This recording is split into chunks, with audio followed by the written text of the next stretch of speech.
आज मो poor tiffin box रे एभलिया मसला दिया परोटा देइथिली। ता सांग माने तांकर टिफिन सब याकु देकी यार टिफिन सब तक खाईदेले। मो पुआ आसिक कहला मम्मी मो सांग माने कहिसंती नेक्स्ट टाइम बहुत सारा बनेकी दबो। सेति पई भाबिली छुआ माने जदि पसंद करूचंती ताहेले एई रेसिपीटा आपण मानक सह मध्य शेयर करि दिए। प्रथमे अटा नहीं जिबा गोटे कप जेतिकी परिमाण आपण रुटी करिवा पई चाहुथिबे सेतिकी नेबे। तापरे स्वाद अनुसार दे दबा लूण। एबे आमे याकू अल्प टिके क्षीर सहित चकटी नेबा।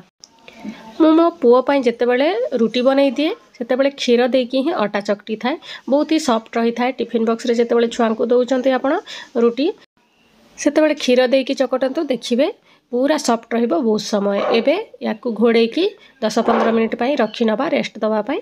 तापरे चलंतु मसाला तयारी करि नबा। एबे आमे कढ़ई रे दे दबा तेल छोटो चामच टे देइची। तापरे दे दबा आधा चामच जीरा भल भाव में फुटी आसिले दे दबा एथिरे भृषंग पत्र। एबे आमे एथिरे दे दबा सिझा आलू को। मु आउ लंका पकेइनी आपण चाहिले लंका पकेइ पारिबे किछि असुविधा नै। मो पुओ खाइबो सेति पे लंका को स्किप कर देली। एबे सिझा आलू को देकी किछि समय एभलिया भाजी नबा। आपण पियाज मध्य देई पारिबे रसुण मध्य छेचिकी देई पारिबे। मो आउ दउनी काहेकि ना मो पुओर 2-4 घंटा परे खाइबो सेति पई स्मेल हबो सेति पई मु देइनी।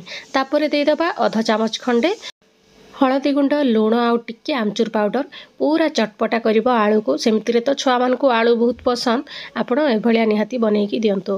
लास्ट को टिके मैगी मसाला जदि अछि पकेई देबे नहल टिके गरम मसाला देबे किछि असुविधा नै। एबे टिके टमाटो केचप दबा जेहेतु आमे टमाटो देइने सेति पई टिके टमाटो केचपटा देई दबा। सॉस टिके देले बहुत बढ़िया चटपटा फ्लेवर आसी थाए आलू रे। याकू मिक्स करि नबा। एबे आमे अल्प टिके एथिरे देई दबा धनिया पत्र सुंदर बासना आसीबो। ए सब को मिक्स करि दबा। एबे हमर स्टफिंगटा पूरा रेडी हे गला आलू मसलाटा। एबे चलंतो देखिबा अटाटा हमर सॉफ्ट हलानी ना नै। देखंतु बढ़िया भाव रे सॉफ्ट हे जाईछि। एबे आउ थरे याकू किछि समय चकटी नबा टिके सॉफ्ट हे जिवो। एबे आमे परोटा आकारर गोळा करि नबा। एबे गोटे गोळा को एभलिया रुटी बेलिबा। नॉर्मल रुटी जेमिति आमे करि थाउ सेमति ही करिबा। याकू बनेबा बहुत सहज सांग माने बहुत कम समय रे मध्य आपण याकू बनै पारिबे। जदि सिझा आलू अछि ताहेले बहुत कम समय रे आपण याकू बनै पारिबे। एबे रुटी जेमिति नॉर्मल रुटी करू सेमति ही रुटी करिबा। छुआ माने देखिबे बहुत पसंद करिकी खाइबे निहाती थरे एभलिया सेमानकू बनेकी देखंतु। सेमति रे तो छुआ माने तांको जेते डिफरेंट जिनिस आपण बनेकी दउथिबे सेतिकी सेमाने पसंद करंती। सेम जिनिस देले सेमाने टिके पसंद करंतेनी। मो पुओ तो सेमति ताको जेते नुआ नुआ जिनिस आपण बनेकी देले सेते भलो।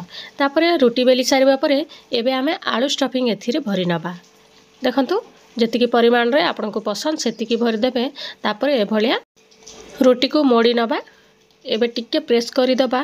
तापरे ए जो साइड रे जो फांका अछि ताको एभलिया दबेई देबा जहा द्वारा कि आलू मसला आउ बाहरी बनी। एभलिया एमती दबेई देबा आराम रे आउ बाहरी बनी। तापरे टिके तार शेप को चेंज करिवा पई फॉर्क सहायता रे एभलिया टिके एमती दबेई देबा। टिके सुंदर डिजाइन हबो। छुआ मानकू बहुत पसंद जेते डिजाइन करिवे सेतिकी पसंद करिवे से माने। देखंतु मु एभलिया चारि आडे कंटा चामच को टिके बुलेई नेइची। एबे चलंतु आमर गोटे परोटा रेडी हे गला। एमती सब परोटा बनै पकेइबा। तापरे एबे पैन गरम करिकी देई दबा घियो जाकरे आपण तेल मध्य यूज करि पारबे किछ असुविधा नै। तेल को चारि आडे स्प्रेड करि दबा। एबे आमे परोटा देकी किछि समय सेकी नबा। तळ पटे टिके फ्राई हेले धीरे धीरे उल्टै नबा। याको आपण सकाळ जळख्या रे मध्य बनेकी खाई पारिबे। या सहित आउ किछि दरकार पड़िबनी। टिके आचार किंबा सॉस हे गले आपण आराम रे ए परोटा खाई पारिबे। एबे तळ ऊपर करिकी याकू भल भाव रे सेकी नबा। जेहेतु भितरे आमे आलू परोटा देइछे आउ भितर तक तो सेकी हबनी सेति पई पूरा लो फ्लेम रे ही याकू आमे सेकी नबा। एबे दुईटा पात्या को एभली धरिकी जो तळ पटटा अछि ताकू मध्य एभली सेकी नबा जहा द्वारा कि चारि आडे सेकी हे पारिबो रुटीटा सिझी पारिबो।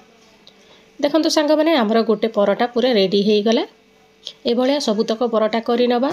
आशा करूची ए रेसिपी आपण माने निहाती छुआ मानकू बनेकी देबे किबा निजे बनेकी खाइबे। आउ वीडियोटी भल लागिले वीडियोटी को लाइक करदेवे निज फ्रेंड रिलेटिव मान सहित शेयर करदेवे आउ जदि चैनल रे एपर्यंत आपण मैंने नुआ अच्छा प्लीज चैनल टी सब्सक्राइब करने जमार भूलतुनि जो बेल आइकनटा अच्छी ताकू दबाइदेवे नुआ वीडियो आसिले तार नोटिफिकेशन मिल पार। Thank you for watching.